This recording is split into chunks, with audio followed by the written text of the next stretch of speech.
Madame, Monsieur, bonjour et bienvenue à cette édition de la mi-journée sur la télévision nationale. Voici les grandes articulations.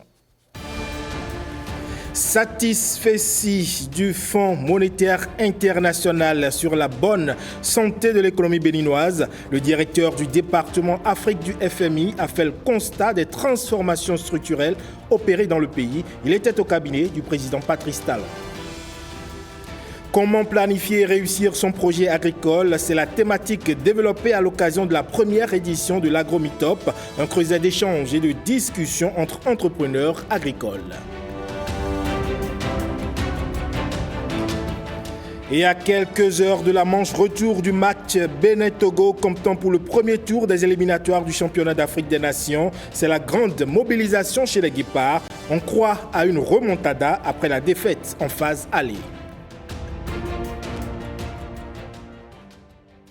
Bienvenue à vous si vous nous rejoignez. L'économie béninoise est l'une des plus dynamiques de l'Afrique, en dépit des difficultés que traverse le continent. C'est le regard du directeur du département Afrique du Fonds monétaire international FMI. Après son audience avec le chef de l'État, il s'est confié sur les grandes transformations structurelles opérées au Bénin, dont il a fait le constat. C'était une très bonne visite. Depuis hier, j'ai eu des échanges très fructueux avec les autorités de ce pays. L'économie béninoise se porte bien et continue de se renforcer. Le cadre macroéconomique est stable en dépit de toutes les difficultés dans la région. Nous avons discuté des défis que rencontre le Bénin en ce qui concerne la nécessité de continuer d'investir pour créer de l'emploi. Nous avons aussi évoqué l'appui que le FMI peut apporter au Bénin. En somme, les échanges étaient très fructueux.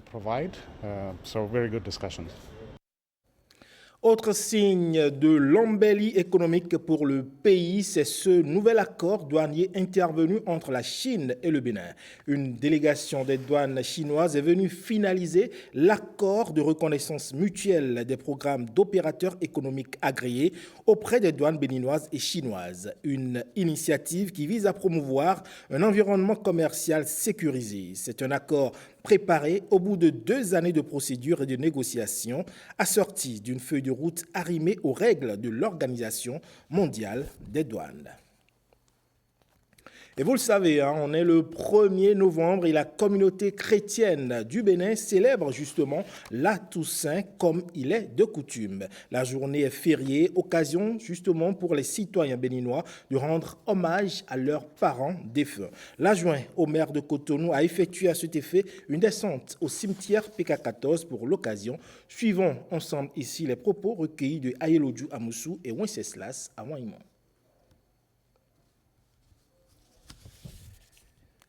En attendant de revenir sur cet élément, on poursuit cette édition avec les opportunités du secteur agricole qui ont été présentées aux jeunes béninois. L'objectif est de les pousser à se lancer dans l'agriculture. L'initiative émane de la première conférence dénommée Agro-Meetup, un espace de partage d'informations, de réseautage et de planification des projets entre les entrepreneurs agricoles et de l'agro-business.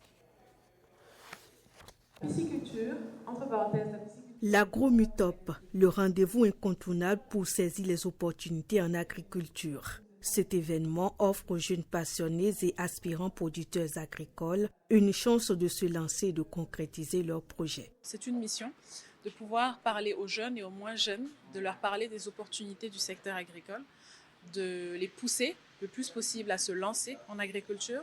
On est le continent le plus jeune au monde, on a du soleil, on a des terres à foison et il faut donc qu'on les exploite pour diminuer au mieux les importations et pouvoir être sur tous les maillons de la chaîne de valeur. Donc on va essayer de leur parler des opportunités, de parler d'argent, des opportunités business qu'on a. L'agriculture, c'est comme tout autre secteur, c'est une science.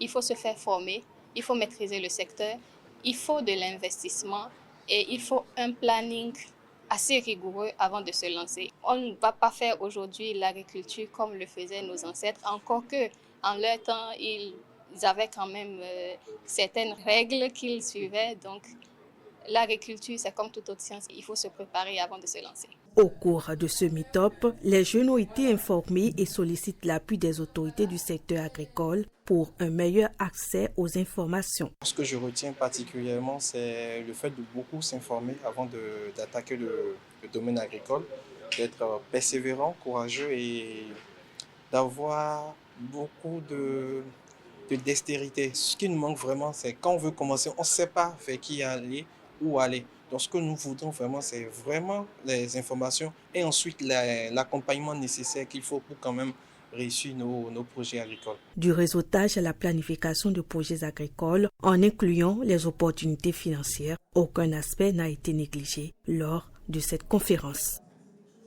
Médias et numérique, on en parle à quelques jours de la semaine du numérique qui s'annonce. Avec les nouvelles technologies, les médias s'investissent aujourd'hui de plus en plus dans le numérique pour interagir en temps réel avec leur public et avec les réseaux sociaux comme Facebook, TikTok, X, plus anciennement connu comme étant Twitter. Les tendances montrent clairement l'irrésistible avancée des médias classiques dans l'espace numérique. Numérique et médias, des journalistes web nous en parlent ici au micro de Saint-Tiche Quimpemont, Ramatou Lawani et Edmond Moubo.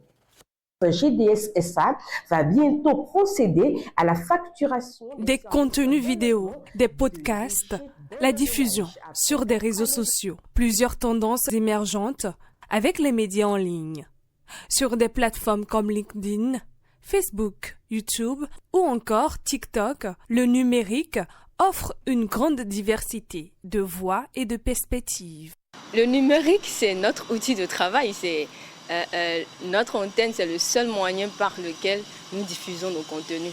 Donc nous servons des outils du numérique, les réseaux sociaux. Un journaliste de rien du tout, peut-être inconnu, méconnu de tout le monde, une simple opinion peut intéresser les grands médias de ce monde qui vont retweeter, parce que ton opinion a été virale. C'est le monde vraiment un peu rapproché, Internet. Le numérique aujourd'hui force presque tout le monde, met une certaine pression sur tout le monde, de sorte que même les médias classiques ont leur page, ont leur site web où ils republient leur contenu. Pour élargir leur audimat, ils développent chacun des astuces qui captivent l'attention des internautes derrière leur smartphone. Aux premières minutes, il faudrait qu'on les accroche. Ne faisons forcément pas un traitement comme les médias classiques.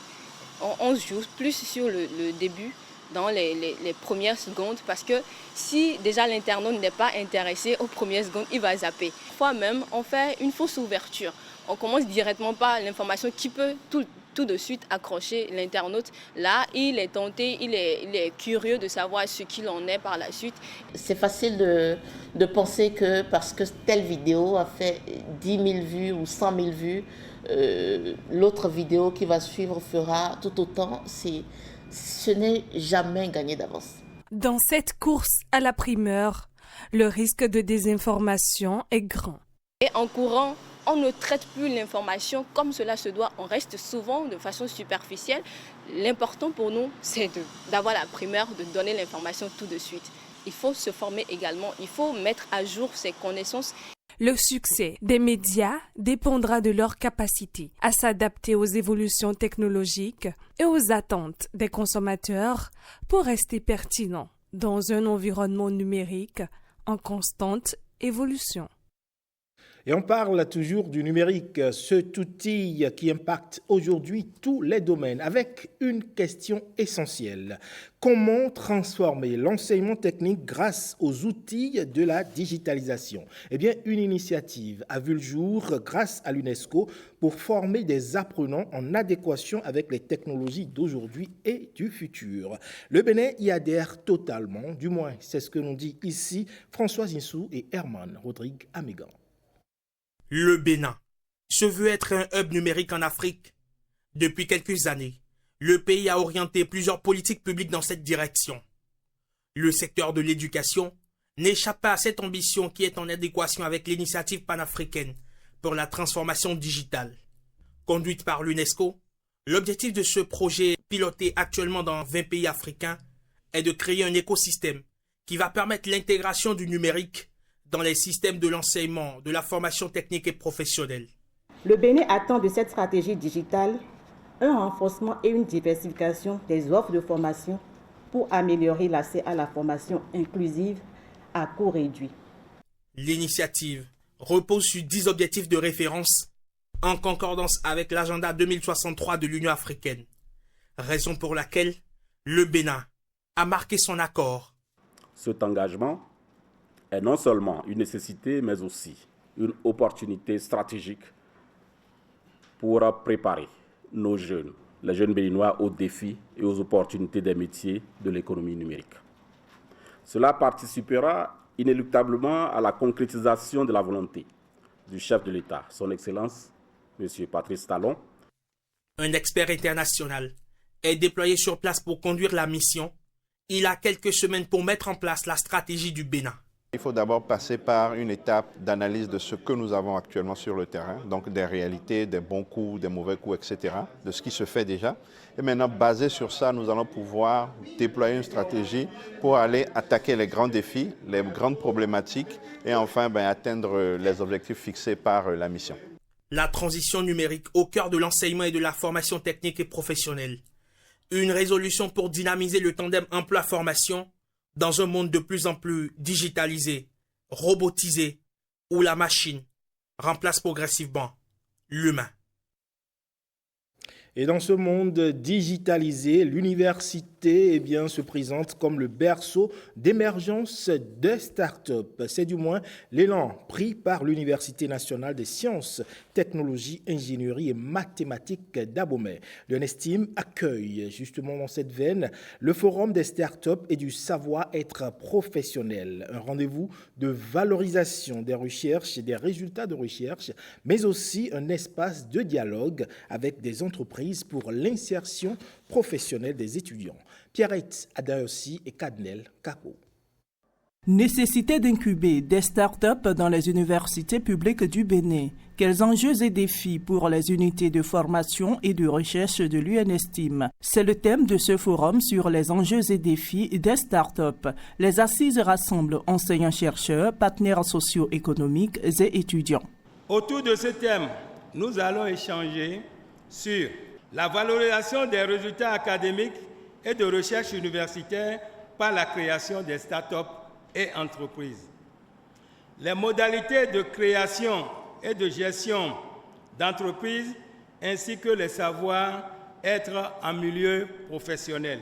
La présentation de la plateforme partenariale Cité intégrée de transfert du savoir, d'innovation, d'expertise et d'entrepreneuriat dénommée City 2E de l'UNESTIM. Des initiatives comme le projet Partenariat académique Afrique-France, PEAI4, appuient le forum. Dans le projet, il y a un fort aspect sur le renforcement des partenariats socio-économiques, donc pour favoriser l'insertion professionnelle des étudiants de l'UNESTIM qui font partie des filières du projet sur l'aménagement des villes durables et la construction durable. Et on propose notamment de travailler avec l'UNESTIM à la construction d'une cité intégrée des transferts du savoir et de l'expertise qui s'appelle City 2E. Chers apprenants ici présents, qu'en dehors de ce que vous soyez employables, que vous devriez être aussi des créateurs d'emplois à travers l'entrepreneuriat CHIP.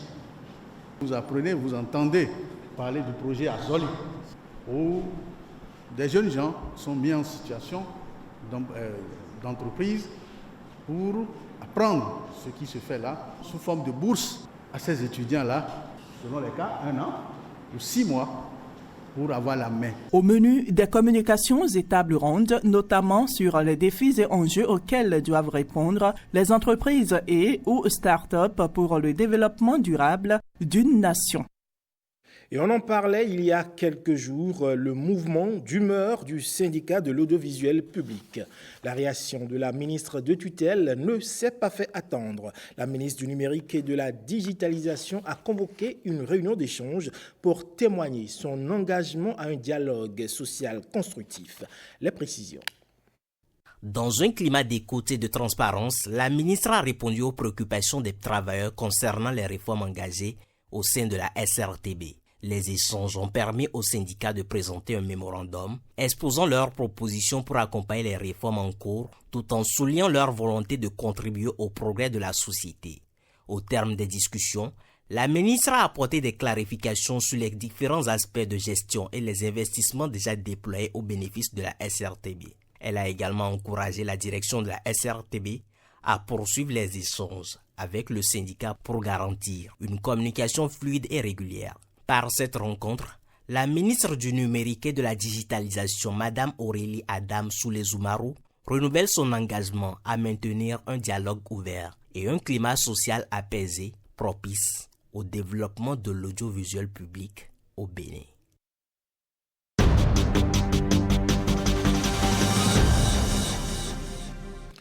De l'invisible au visible, tel est le thème sur lequel Eliane Aïsso, la plasticienne artiste visuelle, a travaillé pour l'exposition d'art contemporain du Bénin qui est en révélation. Patrick Djossou nous en parle ici à travers le dossier culture du jour. Non, jamais, ne cédez jamais. Non, ne jamais céder à un stress ou à une détresse. Puisque, avec allégresse et liesse, son esprit prend tout positivement. Le raccourci donne en langue fond Aïsso. Je suis Eliane Aïsso. Oui, Eliane Aïsso, la liane et le lasso. Liane, elle est Eliane, une liane qui voltige et virevolte dans la forêt artistique d'exposition en performance d'art plastique depuis 2014, où elle a effectué son premier voyage en Chine comme artiste plasticienne lauréate issue d'une école d'art d'où tout est parti. En elle, l'art lie son lasso. Le lasso, elle est Miss Aïsso, un lasso qui capte et captive dans la savane artistique. Elle qui marie et manie peinture et sculpture, collage et grattage, photographie et phonographie, images et son. Pour ses installations, comme ici, à la Conciergerie de Paris, où sa grande œuvre installée séjourne du 4 octobre 2024 au 5 janvier 2025. À l'exposition Révélation Art contemporain du Bénin. Et quand on entre dans son antre, elle y sente les autels d'ancêtres, dit Assain. La réincarnation, comment représenter dans une œuvre d'art. Suite à mes informations que j'ai eues, c'est avec le Assain que je peux représenter un défunt. Moi-même, à un moment donné, j'ai mis mon esprit et le rêve maintenant que l'aïeul avait de si cher, j'ai choisi ces rêves-là que j'ai positionnés au lieu d'utiliser les symboles. Sous le nom de baptême atypique, en nago, Tiokunku Dei Mole. En français, de l'invisible au visible. Le nago, naturellement, puisque nago de Savé par sa mère, Eliane Aïsso et Aïsso de Zé par son père. Respectueuse, respectable et respectée fille de ses parents, Eliane Aïsso, une liane qui s'élance, un lasso qui se lance, de Paris à Dakar en passant par Cotonou, de la Conciergerie à d'autres galeries, pour des installations artistiques, pour des installations qui combinent la liane et le lasso. Eliane Aïsso.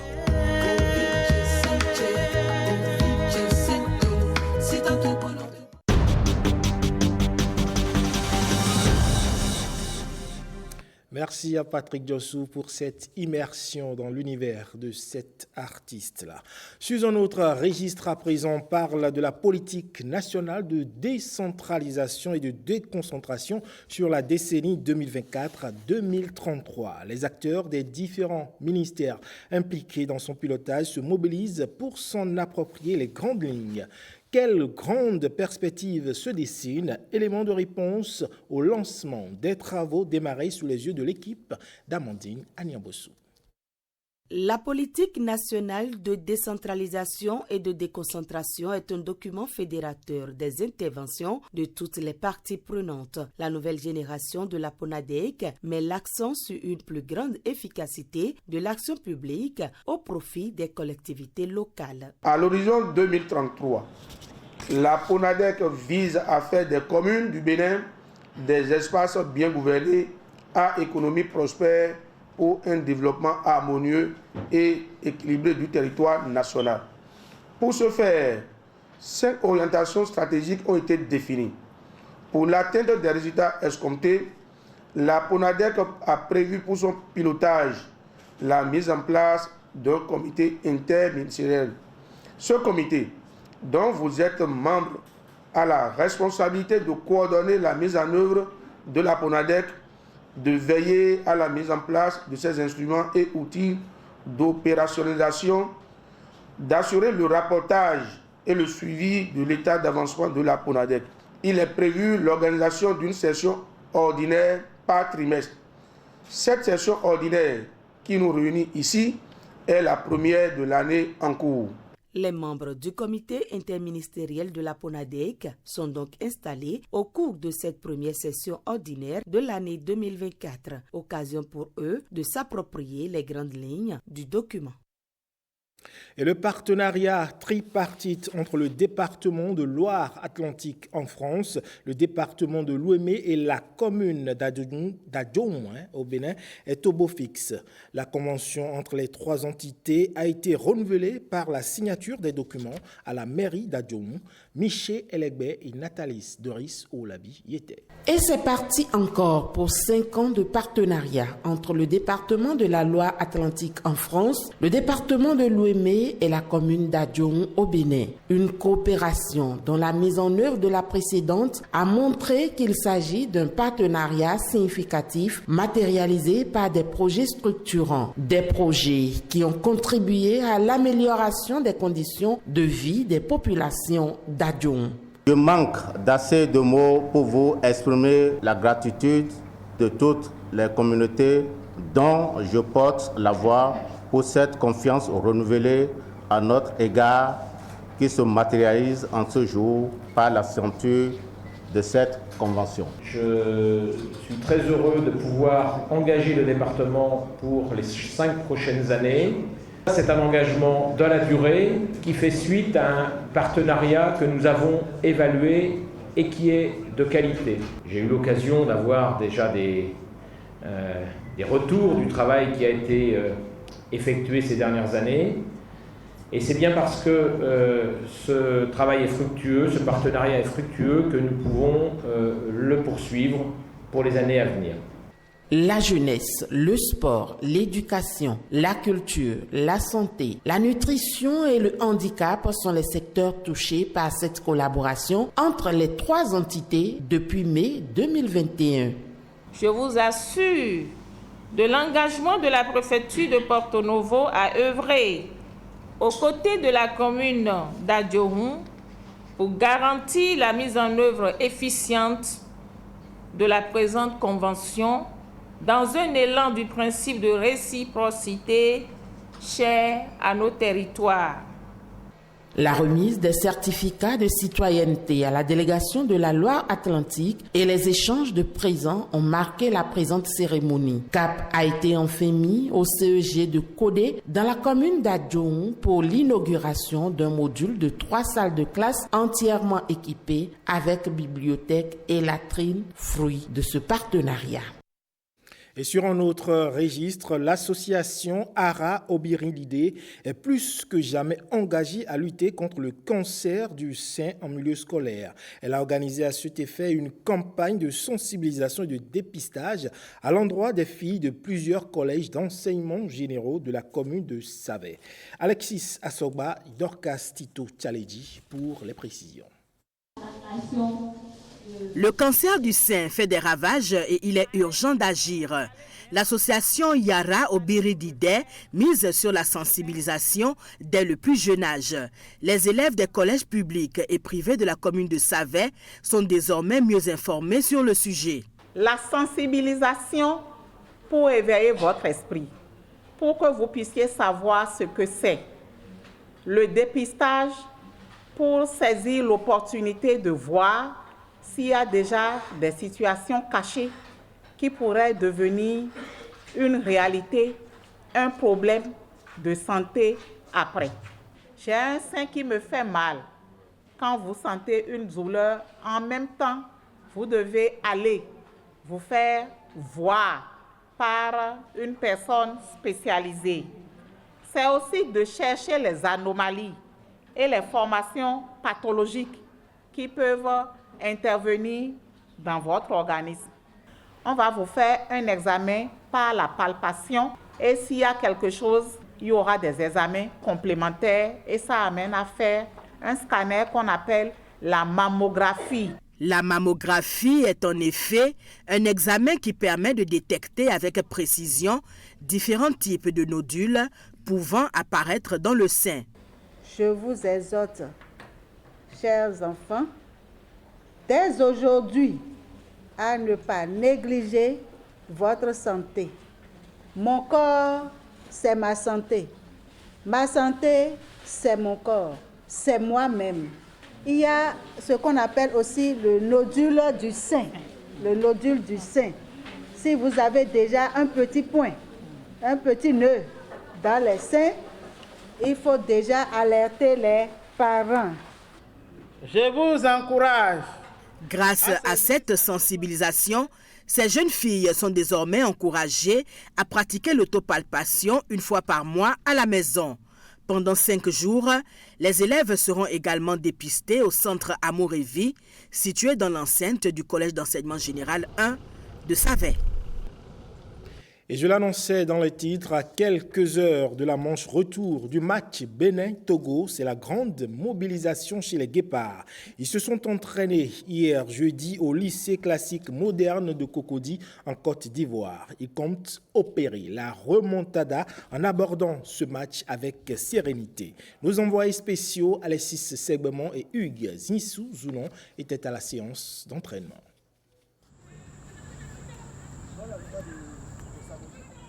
Saisis cette dernière chance pour ne pas ressasser les mauvais résultats et souvenirs du passé. Le staff technique des Guépards Prime et Moussa Latoundji ne veulent plus goûter à une élimination précoce dans ces éliminatoires du CHAN. Ça passe donc par une victoire contre le Togo et surtout, au bout de l'effort, la qualification ici à Abidjan. Alors, Moussa Latoundji et ses protégés ont-ils digéré leur contre-performance de Lomé? Sont-ils désormais prêts pour la bataille du Félicia? Un match très important pour nous, un match qu'on n'a pas droit à l'erreur, un match qu'on doit gagner, qu'on doit se qualifier. Donc pour le moment, ça se passe bien. Pour gagner les éperviers, il faut être d'abord mentalement au point. Moussa Latoundji n'a aucun doute, ils se donneront à fond ce 2 novembre. On va essayer de changer un peu. Notre manière, peut-être notre manière de jouer et quelques joueurs. Et donc voilà, peut-être on va miser sur les joueurs qui sont un peu expérimentés et pour aller chercher la qualif. Dans la même veine, le capitaine de Dadja FC reste confiant. Il évoque la clé du match. Il faut augmenter l'agressivité d'abord, aller chercher haut, récupérer les ballons et aller vite pour pouvoir marquer des buts, beaucoup de passes, parce qu'on a besoin de beaucoup de buts pour passer. Il y a 2 buts à remonter. J'espère qu'on va être au niveau et pour pouvoir passer ce match. Et samedi, pourquoi pas, dès les premières minutes, donner le tout pour marquer les deux buts, remonter les 2 buts et gagner ce match pour obtenir la qualification. D'abord, il faut avoir l'envie, la détermination, donner tout. Et derrière, rester solide et ne plus commettre ces petites erreurs qui nous ont fait perdre ce match aller. Et voilà, je pense qu'avec tout ça, on va passer. Ce 2 novembre, tous les regards seront tournés vers le stade Félix Houphouët-Boigny pour ce TAT 2 du derby fratricide Bénin-Togo. Les Guépards doivent montrer de l'orgueil et surtout de la détermination.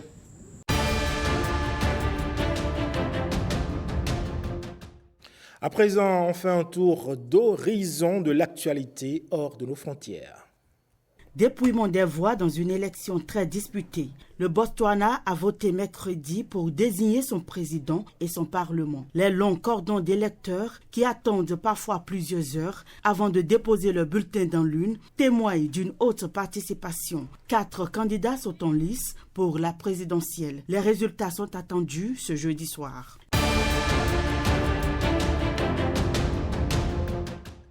Les médiateurs de la guerre à Gaza ont proposé une trêve de moins d'1 mois au Hamas. Après plusieurs discussions, la trêve prévoit un échange d'otages contre des prisonniers palestiniens et une augmentation de l'aide humanitaire à Gaza. Le président allemand demande pardon à la Grèce pour les crimes nazis. 80 ans après la fin de la féroce occupation de la Grèce, il est face à des survivants qui réclament toujours justice. L'épineuse question des réparations de guerre, jamais versées par l'Allemagne, demeure un sujet hautement sensible en Grèce, quoique mis en sourdine à la faveur de l'arrivée au pouvoir du conservateur en 2019.